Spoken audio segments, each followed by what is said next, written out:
over the weekend, but so I'm just going to start over again, right there.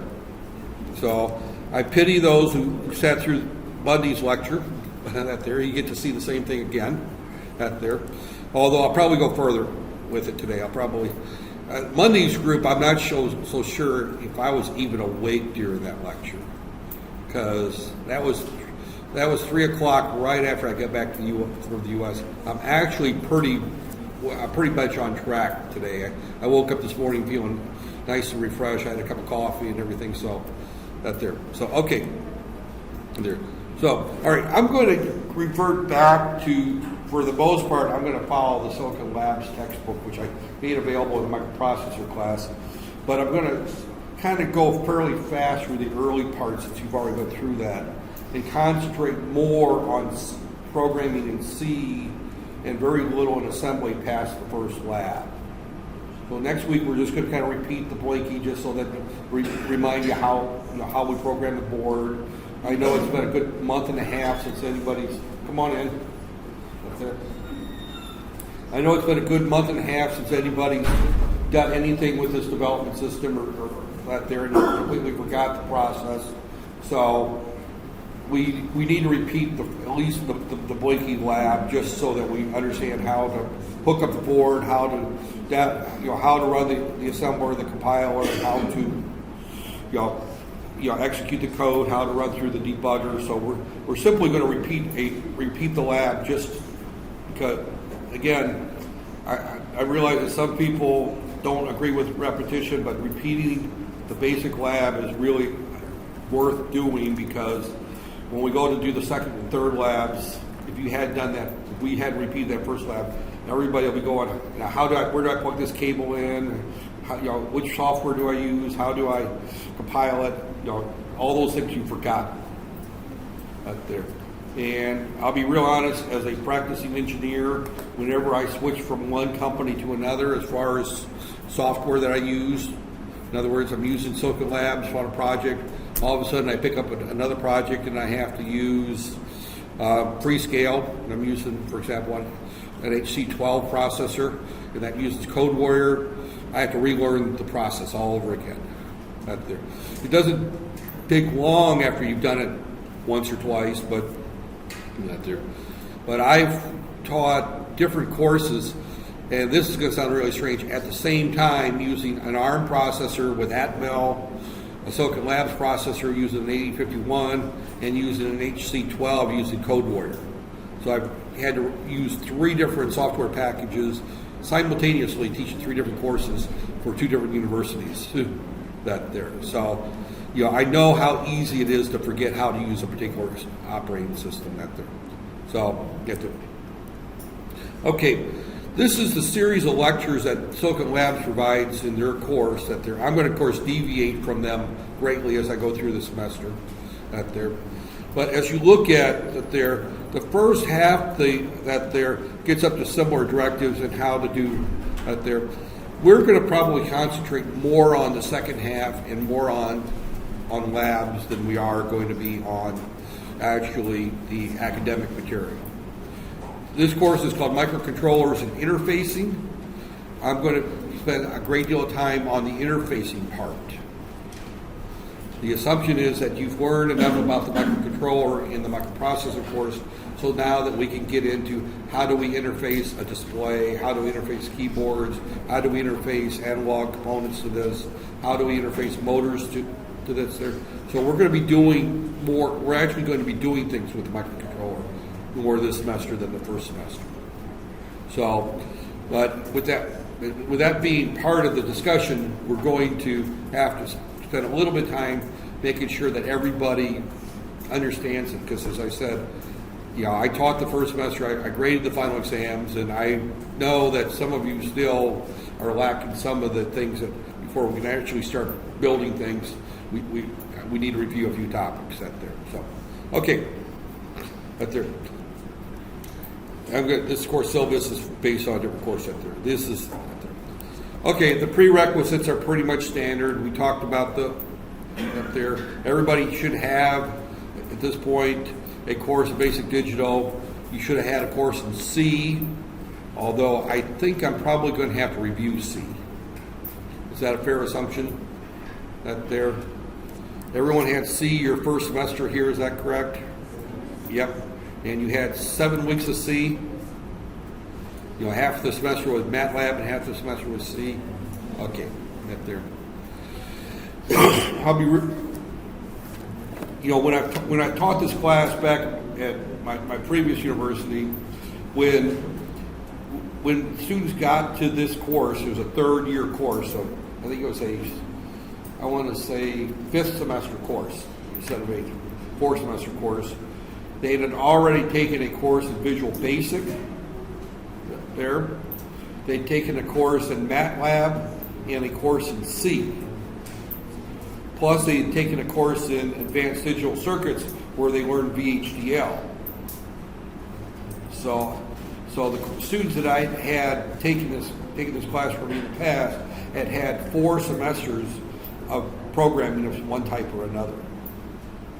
You know, out there. Where our curriculum here is set up that you get 1 semester with 2 languages, which means you don't learn either language very well. Out there. So as a result, when we get into the C programming portion of this course, I think I'm going to spend about 2 weeks kind of going over the C, reviewing C. The level of C that we're going to use in this course is very light in comparison to some things. Now, the type of C that you could write for the 8051 microcontroller or any microcontroller can be very complex out there. But this is a first semester course, second semester course in microprocessors, microcontrollers. You're not really ready to tackle designing, we'll say, for example, the timing controller for a jet aircraft engine. Out there. You know, doing that kind of mathematics and those types of calculations. But there, so, you know, I've done things with C with this processor where, for example, I've done RMS calculations where I was measuring the RMS power going to a particular motor, for example, and then making adjustments to the phase angle. I've done those types of things where I did some number crunching, and the code got fairly nasty. You know, I've written C programs for microcontrollers that were 60 pages long, 70 pages long. That there, one of the early projects that was done. You know, I had to rewrite it when they changed the processor, go through and make some changes. But we had a project where we counted eggs, for example. That was all done in C, and we used a particular algorithm. And that code was probably about 60 to 70 pages long. There. So the code that and that used an 8051, by the way. We switched it to this particular processor. That there. When Intel dropped the original 8051, we switched over to the Silicon Labs 51. We had to make some changes to the code. That there. But so the code can get quite complex for some of these projects. The largest project you'll probably see might be 2-3 pages of code, which I assume you probably wrote something like that in your C course. But hopefully you wrote something at least that complex. Not there. Maybe you didn't. Not there. So, okay. This is the first lecture. Again, I apologize. I'm going to go through the full set of slides. I think I got about halfway through on Monday, or on that there. But we'll go ahead and get through that there. So, okay. Microcontroller or microprocessor, a general purpose central processing unit or CPU. The emphasis is on flexibility, performance. In other words, they can be used for almost anything. They're generic. You can hook up mouse, keyboards, whatever, but you have to add the additional hardware to the CPU. The only thing that's on the microprocessor is just the CPU itself. And they're used most often they're used in personal computers, desktop computers. They point out that they're also used in PDAs. PDAs, as I think as I went through the slide on Monday, I said they're pretty much obsolete. I've owned a number of PDAs. The first PDA that was very popular was something called a Palm Pilot. There's a little black and white and basically it had simple programs that did currency conversions. It kept track of your email and appointments. Your calendar was on that there, and you could keep some documents. But as a personal digital assistant, what it was. What it replaced was the old notebook that people had, or the calendar, that type of thing. They've been replaced. The second generation I bought of a PDA was the iPod Touch. That there, so the iPod itself was originally introduced as strictly a music player, and then the iPod Touch came out where it added all kinds of other features of PDA functions. Then the iPhone was actually an iPod Touch with a phone added to it. That there. So, again, the PDAs are also built in your Galaxy tablet or your Galaxy phones. I use a Galaxy. Not that I hate Apple. I just that I prefer for Android. My wife uses an iPad Mini for her PDA / device that there. So, but she uses a Galaxy phone. So we tend to bounce back and forth out there. But again, that question was on the final exam in the microprocessor class, right? What is the difference? It might show up on this final exam as well. That there, you're supposed to read that there. So, a microcontroller is a microprocessor plus. That's the easiest way to remember. A microcontroller has a microprocessor in it. However, it has many other features. It has onboard RAM, it has onboard ROM for program memory, it has serial ports, it has timers, it may have A to D, D to A's, it may have serial interfaces, it may have SDI interfaces, where it can talk to multiple processors. So it's a microprocessor with more added to it. Right there. Typically, most microcontrollers' microprocessor is a much simpler microprocessor than you'll find in a general purpose microprocessor. If I look at an i7 microprocessor that Intel makes, which is the current top of the line processor, the Skylake, their sixth generation i7 processor, it's got 1151 pins on it, and it's a 64-bit processor, and that thing just screams. And it'll do everything but make toast for you in the morning. So actually, if you hook it up to your toaster, you program it to do that for you. This thing, it's a very fast processor. But the processor won't do anything on its own. You have to put it into a motherboard that's got everything else added to it. It's just one component, where the microcontroller is the entire motherboard with the processor built into the single chip. But the processor is much more limited in what it can do right there. So typically, most microprocessors are used in general purpose applications that are reprogrammable to multiple things. I've mentioned before in the microprocessor class that I consider cell phones a computer today. Right there. I consider this the same as I do this right here. Right there. So, and the reason I do that is because my first desktop computer, which used a microprocessor, was actually a Commodore VIC-20, was the first one I think I bought for personal use, and it had 4K of RAM. Right there. It had no disk drives. My disk drive was a cassette tape recorder. Right there. So I would write programs in BASIC and save them on cassette tape, and I would have to keep a little log on where the tape counter was for what program. Talking about being ancient times right there. So, and I had cartridges where you could play video games right there. Actually, the cartridges that played video games, all they were EEPROM or PROMs, memory chips on a little cartridge you plugged in, and the game was on a memory chip. When I worked at Magnavox, we actually took one of those apart, unsoldered the memory chip, replaced it with a EEPROM socket, and then we would copy games and put them into our cartridges. This was before Tiling Street sold pirated software, right there. Actually, does Tiling Street sell pirated software, or is that? It used to be somewhere. MB Plaza was the place that used to sell that, right? So, there. but regardless, before those days, people were pirating software, but we were doing it with chips. We were actually copying the chips.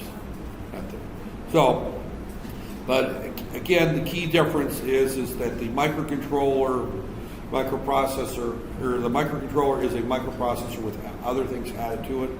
It tends to be a very low-level microprocessor out there.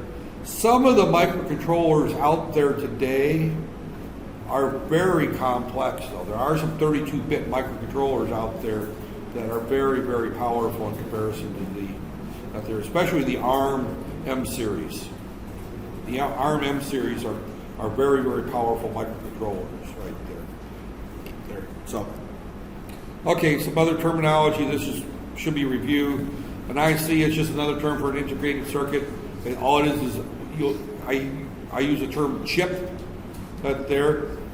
An IC is basically a piece of silicon in which a electronic circuit has been placed on that using masking and doping and all kinds of techniques. We're not going to get into that there. But the reason it's called a chip is because typically when they make silicon wafers, they make a huge cylinder out of cylinder, and it's a crystal right there.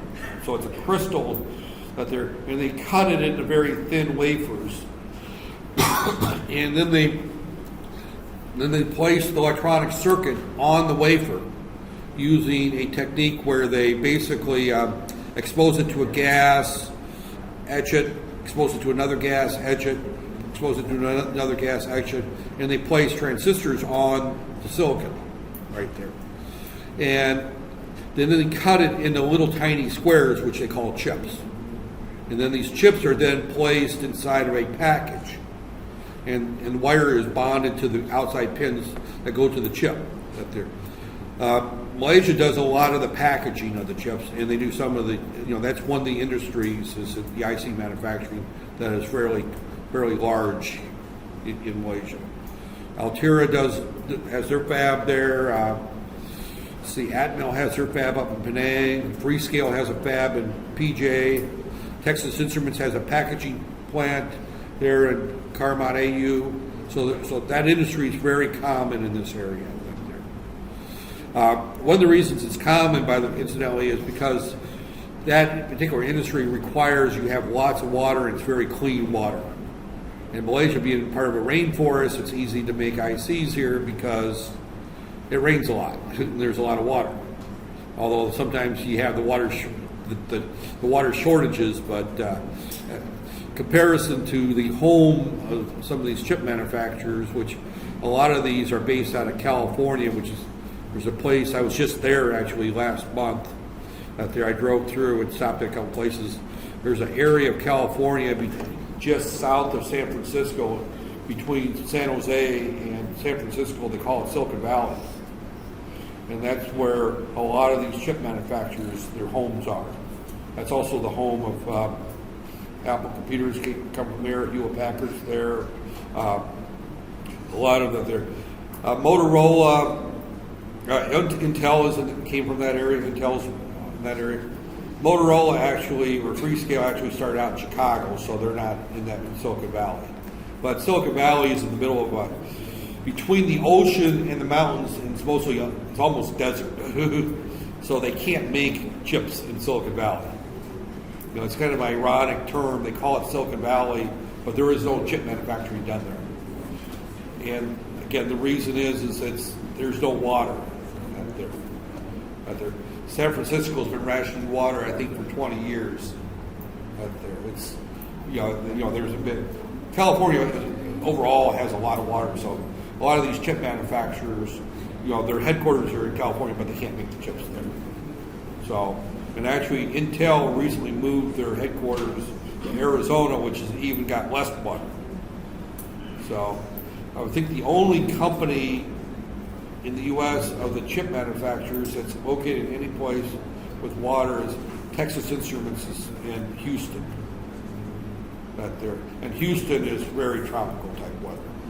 Out there, other parts of Texas is very dry, but Houston is very wet. So Texas Instruments. The rest of them are pretty much in areas where they're out there. So almost all chip manufacturing is done in Asia, really, anymore. What's not done in Malaysia is done in Thailand, the Philippines, some in Singapore. So most of but there's some up in Taiwan. China doesn't do a lot of chip manufacturing, I don't think. They do a lot of assembly work, but they don't do a lot of the chip manufacturing. Even though I'm recording this, I hope it doesn't get back. I think some quality control issues also come out of China manufacturing. Because to do chip manufacturing, they have to be in what they call a clean room. It has to be very, very clean. All it takes is one dust particle, and you've ruined a $20,000 chip. Because if you look at an i7 wafer that's got, say, maybe 400 or 500 ICs on there, and you ruin that entire wafer, each IC sells for 800 rings, before packaging. So, and you ruin one wafer, you're talking quite a bit of money lost. So it's a huge investment. I was talking to a couple of the engineers from Intel that work up in Penang, and that quality control is a huge issue. Actually, if I had a choice, if there was a way, I would love to take everyone up to see one of these facilities. To be honest, the chip packaging plant at Carmine IU is very impressive to look at. I've been there. My wife's niece's husband works there, so I'm familiar out there. I have been to the one in PJ, the Freescale plant's pretty impressive out there. I don't know out there. So, but that's all completely off the top out there. I completely off the top. But that's what I see is the CPU we mentioned before. That's the central processing unit. That's just terminology. That's the core of the microcontroller. It's also the entire chip on a microprocessor right there. The microcontroller unit is the entire IC that contains everything. I will use the short term of I'll use something like this. UC for a microcontroller right there is what I'll tend to use. And for this, I tend to use UP right there for microprocessor. I tend to use those terminology when I go through and write things down on slides. I'll use the micro C for microcontroller out there. This particular author doesn't do that there. The N bit, we covered that in the microprocessor there, where we talk about how many bits there are in the data bus. So normally when we talk about an N-bit processor, we're talking about the data bus width. It's like lanes on the highway. If you've got an 8-lane highway, actually going into Los Angeles from San Diego, I actually was on my first 12-lane highway. 6 lanes going each way. That there, and still was jammed. That there. So, Los Angeles is a city with about 8 million people, so it's a large city out there. And if you count the Los Angeles area, you're probably getting close to 12. And considering the entire population of Malaysia is about 30, that's like squeezing half of Malaysia into one city. Los Angeles is a huge city. And I don't like Los Angeles, by the way. Everyone's heard me say that. I love San Diego, where my son lives. I like Tacoma, where my sister lives up in Washington. I love San Francisco. It's one of the funnest cities to see. It's not exactly an halal city, though. It's got a lot of interesting, colorful parts out there. But my wife was not impressed with some parts of San Francisco. A drive down the Castro district, which is the homosexual community, just kind of was an eye-opener that people actually live that way out there. But regardless, when we look at N-bus, that's the size of the data bus. Normally, the larger the data bus, the wider the data bus is, the more powerful the processor is, the more information can handle it there. That's a generalization. A 32-bit microcontroller is typically going to be faster, more powerful than an 8-bit microcontroller. I'll give an example. There, we're sticking strictly with microcontrollers.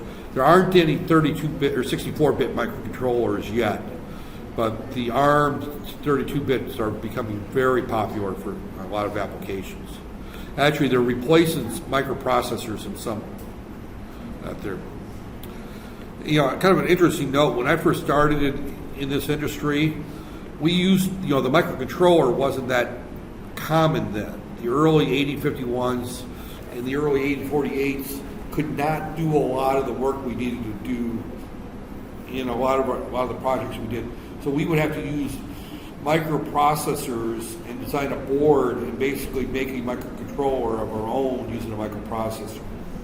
It was very expensive, very time consuming, and the microcontrollers have really cut down the price of a lot of consumer electronics and other So the microprocessor and microcontrollers is an enabling technology that you would not have a lot of the gadgets that we have today. When I look at a cell phone today, and I look at even though we say that a cell phone is more of a computer, but you wouldn't have even the first cell phone if it wasn't for microcontrollers, right there. You would not have GPS systems. Your automobiles would not do many of the things they do. So it has changed a lot.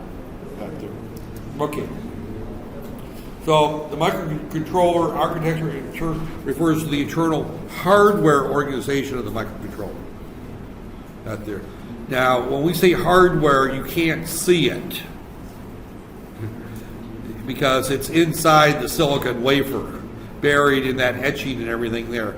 If you got the microscope out and took the wafer apart, and you might be able to recognize parts of it right there. But when we say hardware, this is not hardware in the sense that you can get your socket wrench out and your screwdriver and make changes to it. This is hardware that is etched in silicon. In other words, it's that there. And by the way, silicon is nothing more than sand. That's what they make silicon out of, is sand. It's not exactly a rare material, right there. But it is the internal. But this internal architecture, you cannot change that. That is fixed firmly in the IC. It cannot be changed up there. So each hardware architecture has its own set of software instructions called the assembly language. So the assembly language that you use for a microcontroller or processor is based on the architecture of that microprocessor or microcontroller. Now, everything I say about microcontrollers and microprocessors, when I group them together, it's the same. They're not completely different products. The microcontroller is a microprocessor with stuff added on. So when I talk about the microcontroller architecture, it's the same as saying the microprocessor architecture. I mean, they're not there. The difference is that when we look at a microcontroller, it also has the outside peripherals that you can program. Not there, and those are different than the internal architecture of the core. We'll call it the core. That's what's used up there. So some popular ones. These are just a few of many. This list, I think the Monday group, I listed like 5 or 6 others added on there. The HC12, the 68,000, the ARMS. There's the ARM, and me and technology this week. Actually, today's gone pretty well out there, but the ARM, and there's up to the, I don't know. There's I'm going to say the ARM 1 to 9. There's 9 different versions of the ARM. This has gone through various iterations. And there's also the ARM A series and the ARM M series that there. So there's a lot of different microcontroller architectures out there. So there's too many to teach in this class. I taught a class one time for a small community college. It was a part-time thing, way back where we tried to teach 4 different microcontrollers in one semester. Disaster. Doesn't work. Out there. After that, I've developed the attitude, and it's proven to be true many, many times, that we're better off picking one and teaching it all the way through. and learning one, and then once you learn the one, if you're going to use something different, then you learn the differences on the job. Right there. So I have used over the years, oh, we forgot the big one, PIC. That's my microchip.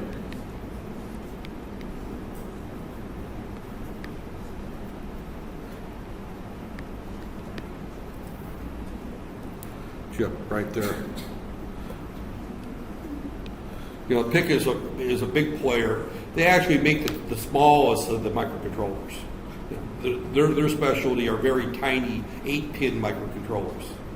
And they sell for about 2 ringgits a piece. I mean, we had a company where in a town that I actually lived in for a number of years.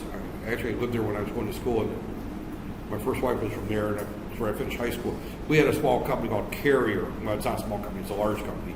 But they had a small plant there in Huntington, Indiana, where they made heating and air conditioning systems. They made things like this right here. They were competing with York, but they were American. And they used a lot of PIC microcontrollers because it doesn't take a lot of computing power to run a heating and air conditioning system. So, and they would use nothing but PICs out there. So PICs is out there. So you can go all the way when we look at microcontrollers from the 8-pin PIC all the way up to the ARM 32-bit processors. And actually, the Atmel makes a lot of the ARMs out there. They make the AVR, but they also make a lot of the ARMs. Silicon Labs actually makes an ARM processor as well. Yeah, that they actually have one of their development boards that I purchased a number of years ago out there that I've used for another class. So I've used the ARM processors in the past out there. And maybe down the road this course might be converted to an ARM processor course out there. As it becomes more popular. It's probably the most popular. I'm teaching the 8051, but I'll be honest, I think the ARM has become the most popular microcontroller architecture out there. And it's also the most popular architecture for cell phones and mobile technology.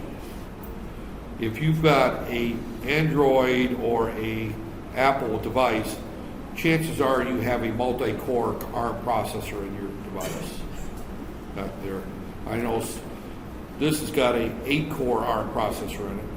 Only 4 cores operate. Later we'll talk about why we need multiple cores out there. If you've got an Apple, it uses a ARM processor as well. So as much as Apple and the Android world can argue with each other, they're both using the same processors. As a matter of fact, at one time, and it may still be true, Samsung was making the processors for the Apples. It was kind of a joke that went on, and it's very true. Apple was the business of suing Samsung for big money. So Samsung raised the prices of their processors that they were selling to Apple. It's like, you don't sue your suppliers. It's not the smartest thing to do, but one of the things Apple is well known for is stealing technology and then suing others for using it. So that's kind of a side note that completely, one of the largest lawsuits in technology history was Apple suing Microsoft for stealing Windows. Because the first Windows type computer was the Macintosh Lisa, which was released back in the 1980s that used Windows. It wasn't a very popular computer. But then, the Mac used Windows before Windows became popular on Microsoft machines. So then Windows came out on the Microsoft machines for the x86 family, and Apple turned right around and sued Microsoft for producing Windows. They said that you copied our operating system. What Apple failed to tell everybody was that both Apple and Microsoft got the idea from Xerox. Xerox had what they call the Palo Alto Research Park Research Center, the Park Project, where they developed the first version of Windows. Xerox didn't patent it or copyright it, nor did they ever use it in any of their products. But they developed it, and they showed it to everybody. They said, look at this great little new operating system. Apple grabbed it and stole it and used it. And then later on, Microsoft did the same thing. They started using it. But Apple went through a lot of expense to try to sue Microsoft for stealing something that they had already stolen. So, and they've done that multiple times there. It's quite ironic when you look at the latest version of iOS for the iPhone, how many features that they have stolen from various Android features. And then turn around and try to sue Google for stealing the idea when they stole it from them in the first place. So it's Apple's lawyers are extremely arrogant people. Don't get me wrong, I think they're a great company, but their lawyers do nothing but generate lawsuits that cause nothing but that cost money for everybody else. Yes. Okay. So I'm not sure who she was looking for, but okay. Going back to the 8051, brief little history. Get back. She brought me back on topic at least. Get there. In 1980, the 8051 was released. I was thinking the date was closer to 82 to 83. I'm not sure whether my memory is more correct than the author's memory. The author of the book that we're using is a few years older than I am, but she's also, I don't know what nationality she is. When she wrote the book, she was in Monash here in Malaysia. So she may have been a little further away from the technology, and she might have got the date wrong, or my memory from 1980s is a little cloudy. I'm not sure which, but regardless, somewhere between 1980 and 1982, the 8051 was introduced. There. Now, it may have been introduced in 51. It may not have been on the market until 82. That may be where I got that there. The 8051 is a second generation microcontroller. Before the 8051, there was another microcontroller called the 8048, which the author doesn't mention there, which Intel developed at the request of General Motors. General Motors makes automobiles. They're a big automobile manufacturer, and they wanted a microcontroller to control their engines in order to adjust the timing to meet emission standards out there. They had to have more accurate control of the engines, and they decided to go with electronic control. So they developed a microprocessor for the automobile industry. So the 8051 was actually the second generation. So it's first, they call the MCS 51. That's what Intel calls all their families, microcontroller systems, dash 51 out there. So Intel had to release the architecture and the design of the 8051 to other companies. And the reason they had to do that was because they wanted to sell to the U.S. Department of Defense. The U.S. Department of Defense requires that there is a second source for every product in their inventory. They're a big company, or not a big company, the Department of Defense. They're a big organization, and they consider the work they do valuable to national security. I mean, it's the military, and they did not want one company to control the inventory of their weapon systems and their aircrafts and all that stuff. So they require that there be at least two vendors for anything they bought. As a result, Intel invited other companies for a price. They had to pay royalties. They didn't just give them the technology, but for a price you could be the second source, and you can make 8051s along with us. Well, what has happened over the years? We're talking 1980. We're now at 2016, so we're talking 36 years, longer than anybody in this room but myself has been alive. And Intel has decided that they're not making enough money off of 8051, so they quit making them. They don't make 8051s anymore. They've been out of the business probably for 15 years. They quit making them completely. So, but all these second party, and not only did they leave the business, but they put the core out as a public domain design. Anybody that wants to make an 8051, here's the design for it. As a matter of fact, it's done in VHDL to where you don't even, you can put it in any type of silicon you want, right there. So it's done in a way that anybody who wants to make an 8051 can make one. Very easy, very cheap. I mean, I shouldn't say cheap. Building any IC for the first time is a million ring in operation, but still, you don't have to redesign the chip from scratch. The core is public. So there's many companies that make 8051s. I think I was looking at a list, there's probably 20 plus companies that make 8051s right there. There's a lot of them out there. So some companies incorporate many additional features that there. Silicon Labs started in about 2000. I've been using them since about 2002. There, I was, one of my colleagues I used to work with at the Microelectronics Center. One of his friends knew the owner type thing, and it's like, hey, there's this new chip out there. You ought to check it out. We got a couple of them in there. We started playing with it, and we fell in love with the things. And I'm still in love with the thing, with the concept. A lot of the things that they did back in 2000 have been copied by other people, so they're not as unique as they were in 2000. In 2000, they were probably the only vendor that did a lot of the things that they did. Matter of fact, they were the only microcontroller vendor that did what they did. So they were there. We're using the 330. We're not using the F020. So there's a board that Silicon Labs puts out just for this course, but it's pretty expensive for us to buy it here in Malaysia. In the U.S. they gave them to me for free, but here they want to charge like 600 ringgits per board, and I think I pay about 40 ringgits for the boards that we're using. So they're pretty expensive. They're nice little boards because they got everything built on them. We wouldn't have to get there, but regardless. And actually, I was talking to there. Okay. Is 8-bit still relevant? That is a question.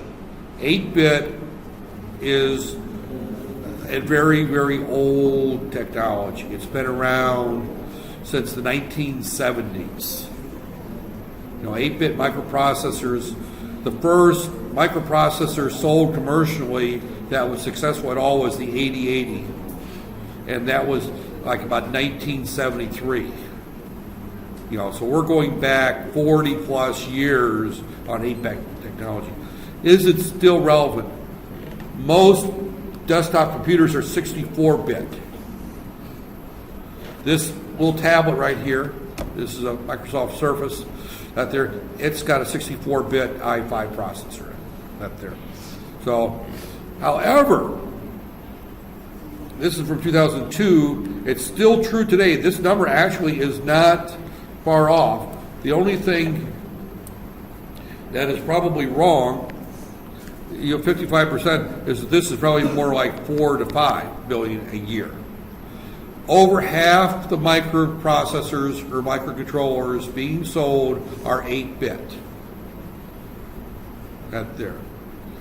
The reason is because they're used not in desktop computers, but they're used in control applications. They're used in monitoring applications. They're used in appliances. They're used in household, products that you don't even think about. They're used in heating and air conditioning systems. I guarantee that your home air conditioner, if you've got, most of you, well, if you're living in the household, you guys are suffering in the sweat, right? That's the steam, the ovens of Paul and Pour out there. I haven't been in years, but I was at the ones at UTHM a number of years back, and those rooms are pretty warm out there. Hopefully yours are got a little more ventilation. But regardless, if you've got an air conditioning system, it's got a microcontroller in it. You've got a TV remote, it's got a microcontroller in it. You got a programmable microwave oven, it's got a microcontroller in it. You got a modern refrigerator, it's got a microcontroller in it.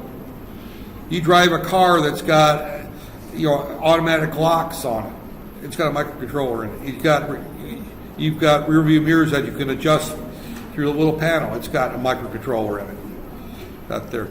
So you look at the number of 8-bit microcontrollers that are in products today, it's far more than desktop computers. Far more than cell phones. You've got one cell phone, and the average person's got one cell phone and maybe one computer, right? And you probably got 8 different gadgets or devices around you that have an 8-bit microcontroller in it. If you're trying to do something in a factory automation system, where you're trying to control the speed of a conveyor belt, trying to control an 8-bit microcontroller does the job.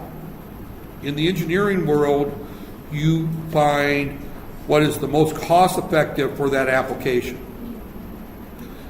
You buy the cheapest processor that will get the job done. Now, if people did the same thing with cars, Mercedes would be out of business. I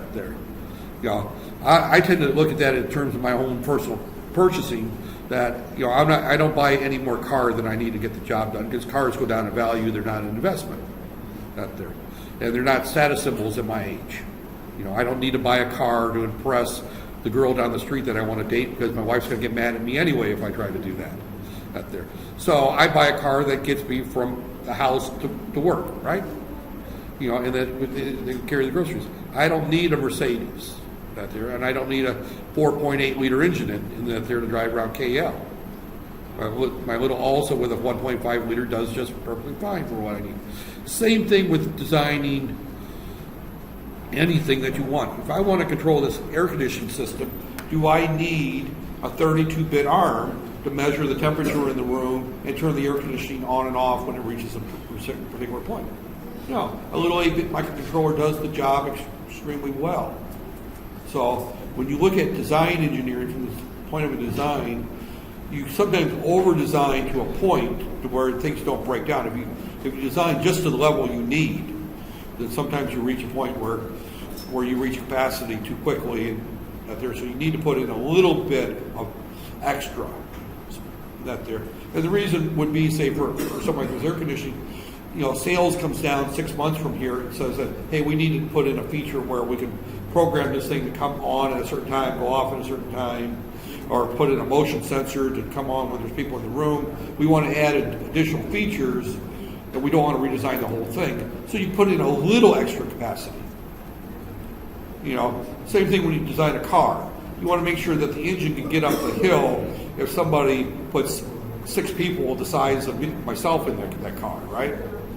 Knowing that the average Malaysian family that's got a husband and wife that probably weigh about 60 kg each, and probably 3 kids that weigh about 30 kg each then all of a sudden 6 Americans that all weigh 100 kg each get in the car. I used to, when I lived here the first time, I had a little can shell. And I had the little can shell. And when I say the little one, I'm talking the one with the 650cc engine and the 4-speed. And 4 of us decided to take a trip from, I lived in Kluang at the time, to the East Coast we had a month off, we went over to Tielman for a few days, and then we drove up and went over to Pulau Redon for a couple of days, went up to Kota Baru, and then went across over to Kedah, and then came down. So we took the circular trip all around the country. 4 Americans, and I wasn't the largest one in the car. And we also got to keep in mind that we had 2 sets of golf clubs and scuba diving equipment with us too. So we, as a friend of mine said, they didn't pity us squeezing that little car; they pitied the poor car. But the car was designed to handle the extra.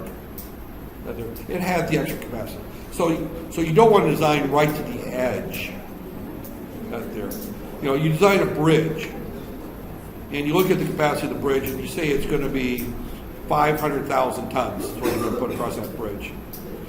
But you don't want that bridge to collapse when someone puts 500,002 tons onto that bridge.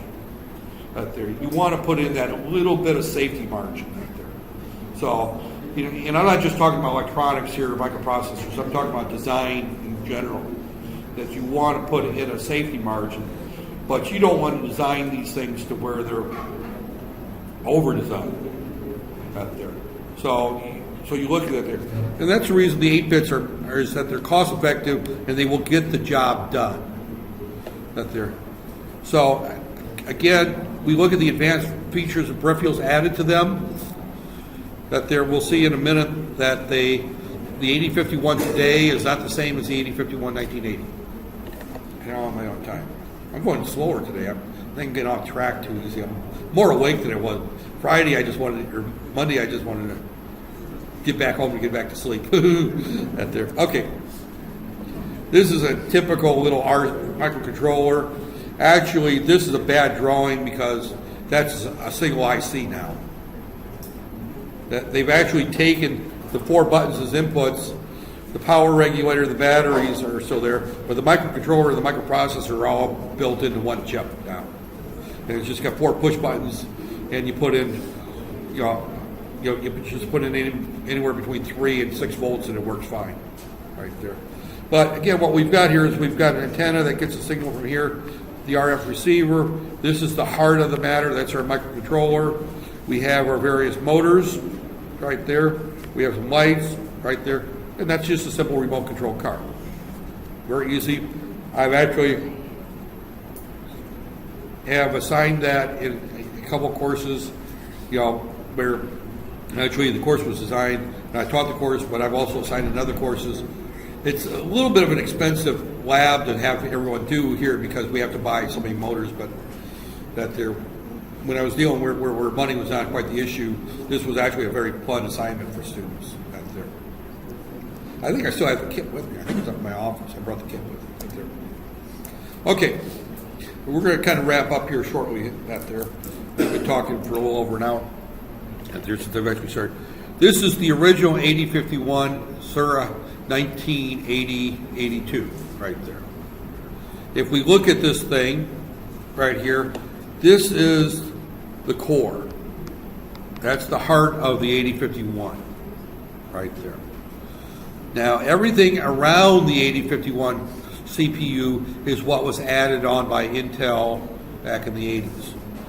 They have a couple external interrupts, pins that were brought out where we could interrupt the processor. It had 128 bytes of data memory. It had 4K of program memory that was a ROM. Now, you could buy the 8051 in 3 different flavors. When I say 3 different flavors, one flavor was the 8031, which had no ROM in it. So you connected it to external memory. Basically, you treat it almost like a microprocessor instead of a microcontroller.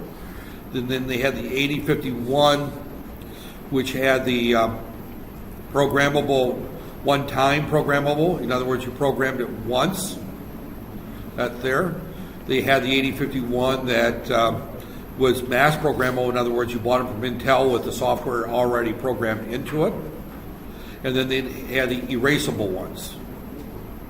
Now, usually, since I was working in a lab and working at the university, I always used the erasable ones.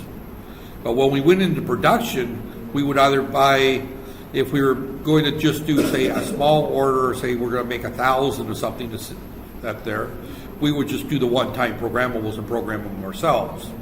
But if we were going to go into large-scale production and make 10,000, we would eliminate that manufacturing process and give Intel the software we wanted, and Intel would program them for us and sell them to us pre-programmed. So you normally would go 3 routes with it. You would normally go the erasable for design purposes in the lab, and then you would go the OTP, one-time programmable for production on small quantities, or you would go mass where you would buy a pre-program if you're going to be making a lot of them. At the time I was using these, I was working at Magnavox.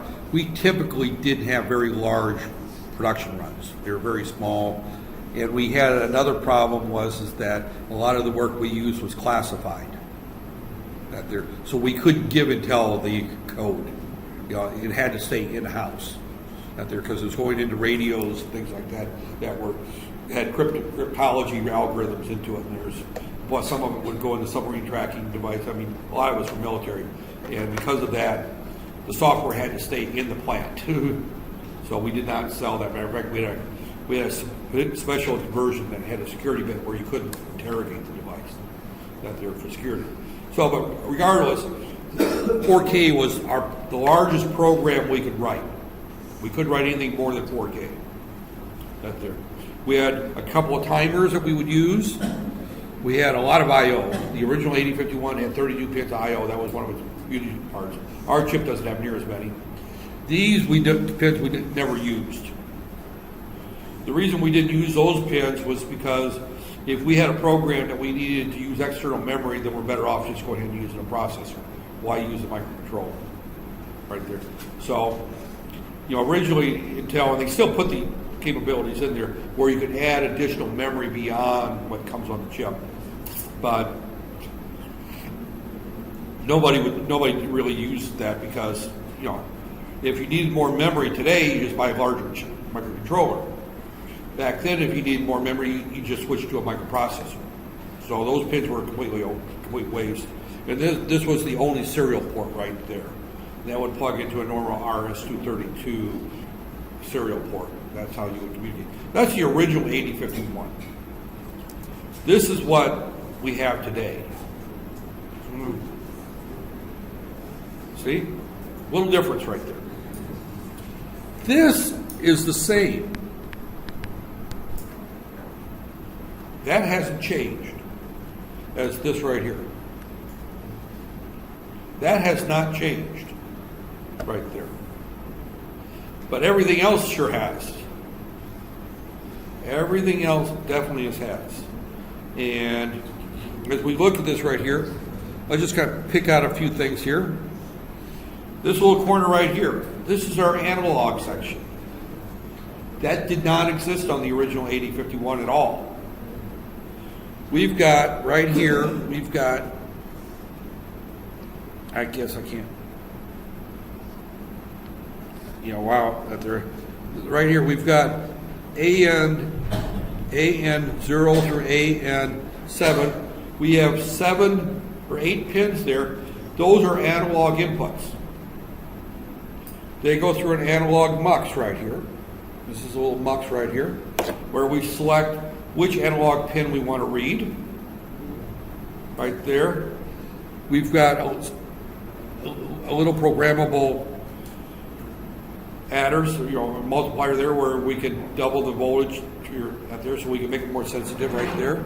Programmable gain is what that says. We also have a temperature sensor right there so we measure the temperature on the chip. And then we have a 12-bit analog to digital converter that does 100,000 samples per second, which is pretty fast actually, 100,000 samples per second. Audio quality music is 44,000 samples per second. Times two channels means that you would need to have something that was 88 kilosamples per second. So this is adequate to do CD quality sampling of music right there. So we've got our analog section. Above that, we have a couple of digital to analog converters, so we have 2 analog outputs. So this is a mixed signal device. It has an analog section on it as well. Also, we've got an external oscillator, which the previous one had an external oscillator. Right there. See, here's our oscillator and timer right there. So we had the oscillator and timer there, but we had a connected crystal or RC network. Here,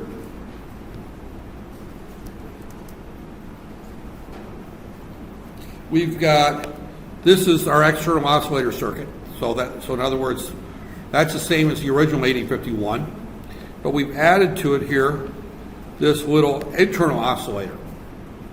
So we don't need a crystal, or we don't need any kind of outside timing for this. This will operate with the internal clock on its own. There are some limitations to the clock, and we'll talk about that later. Right there. Now, this is the part that me and my buddy Jim went crazy about 15 years ago, when we first looked at this chip, was this little section here called JTAG logic, and it does a boundary scan and this beautiful part there that does debug hardware. This was the first chip that put that on the microcontroller. What that allows us to do is plug this chip into the board and see what's happening on the pins, program the chip, run it in real time, put breakpoints, put watch points, and monitor everything that's going on in the chip on our PC, and not have to try to debug our software by putting holds and things like that in there. Before this debug hardware came in, debugging our software was a major pain in the neck. It was a major, major pain in the neck. Because if your software locked up, you had no idea where it was locked up at, because you couldn't see what the program counter was, you couldn't see what the code was doing. You had to just kind of put, that there. And you took C, right? Everyone took C. Did you do debugging, single step debugging, or did you just put print statements in there to debug? Where you go through and execute your code line by line and see what each variable was? Did you learn how to debug that way? No? Or did you debug just by, you write your code, you run it and see what it does? Oh, that's a horrible way to debug code that doesn't work. Horrible way to debug code. Because if your code doesn't work, why doesn't it work? This hardware here allows us to single step through our code one line at a time and see exactly what it's doing, what the variables are equal to at what point, what our inputs are that there, what is our analog port telling us that there, what is the input to, or the output of our A to D converter, what is it? And then we can measure the voltages. Is it correct? If it's not correct, maybe we didn't program our gain control correctly. Maybe we selected the wrong pin. It allows us to see where our problems are. And by adding this feature there, this took the time it took to debug a program from sometimes weeks to hours. We had a project we were working on. We were using an Atmel 8051, I believe, and it was hanging up. We couldn't figure it out. We reported, when I say the report, we ported it over to the Silicon Labs. We put it on there, and we started debugging using this hardware debugger, and we found our problem in 30 minutes. We'd spent 3 weeks looking for that problem without this hardware debugging. It really changed the way that we treated that there. From every 51 project after that, we selected this simply because we knew how much time it would save us. Now, true to form, PIC has added that to that. All the other companies have added that feature, but they were the first ones. Okay, going back to here, and I think I'm going to wrap up after I get to that's here. We've got internally, remember our previous one had 4K of program memory. We've now got 64K. Now this, for this particular one, the one we're using, I think might be only 4K. It's much smaller, right there. We've got 256 bytes of RAM internally, plus another 4K of RAM. Now they're shown separately for a reason. We'll get into that reason later on. Over here we've still got all of our all of our 32 lines of digital I/O that we can use. Now they're shared with some of the others. Now our chip is much smaller. It's only 18 pins, so we don't have all that. But we've got 1, 2, 3, 4, 5 different communications interfaces. 2 are the standard serial interfaces using the receive and transmit, the UART01, the SM bus, SPI, and PCI. Those are all special purpose serial interface buses to talk to the outside world. We've got 5 timers instead of 2. And then we've got that there. We also have got another, that there. So, and as far as ports goes, some of them have up to 8 ports that there. Our chip has only got 2.5 ports, but some of the chips has actually got 64 bits of digital I/O You know, that they're, this is a family that they make 30 or 50, you know, probably about 100 different versions of that they're. So I'm going to kind of wrap this up. That there, we went from that to this. So this chip is probably not relevant today. This chip will do a lot. This will do a lot right there. So with that said, that there.